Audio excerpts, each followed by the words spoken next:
Olá, neste vídeo iremos falar sobre uma nova teoria da evolução, a teoria da síntese evolutiva estendida. Você acha que as experiências dos seus pais são passadas para você? Você tem algum trauma em comum com seus pais? Pense nessas perguntas. Iremos explicar rapidamente 3 importantes teorias da evolução: lamarckismo, darwinismo, neodarwinismo e depois explicar a nova teoria. Lamarckismo. De acordo com Lamarck, um órgão do corpo humano se desenvolve cada vez mais na medida que é mais usado. Por outro lado, se for pouco utilizado, pode atrofiar e até desaparecer. Essa é a lei do uso e desuso. Existe outra lei da transmissão hereditária de caracteres adquiridos, que complementa a primeira. De acordo com Lamarck, as características adquiridas por uma espécie em função do uso e desuso dos órgãos são transmitidas de geração para geração hereditariamente.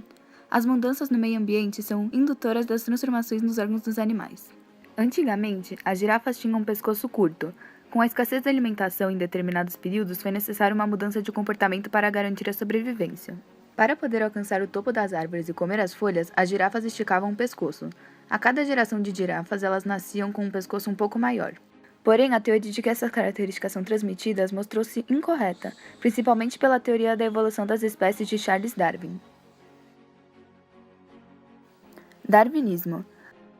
As espécies modificam-se ao longo do tempo em virtude da seleção natural.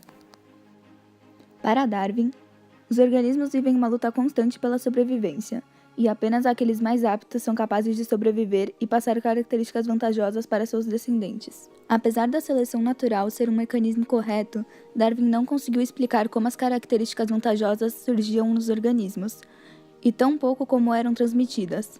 Essa explicação não foi possível porque não havia conhecimento sobre genética nesse período. Neodarwinismo ou a teoria sintética da evolução é uma teoria criada com a contribuição de vários pesquisadores para explicar os fatores que Darwin não conseguiu explicar, por conta da falta de conhecimento genético. Teoria da síntese evolutiva estendida.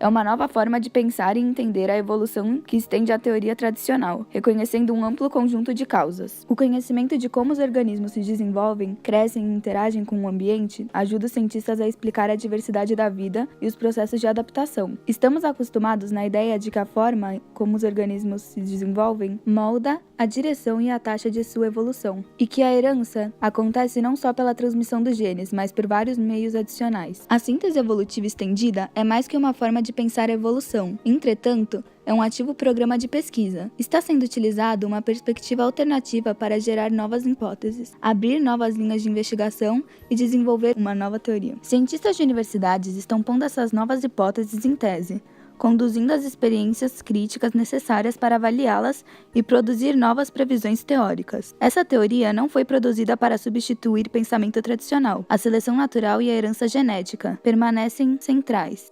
Estudo mostra que ratos passam medo pelo cheiro. Há um tempo atrás, uma pesquisa revelou como ratos com depressão estariam transmitindo geneticamente a doença para seus filhos e até mesmo aos netos.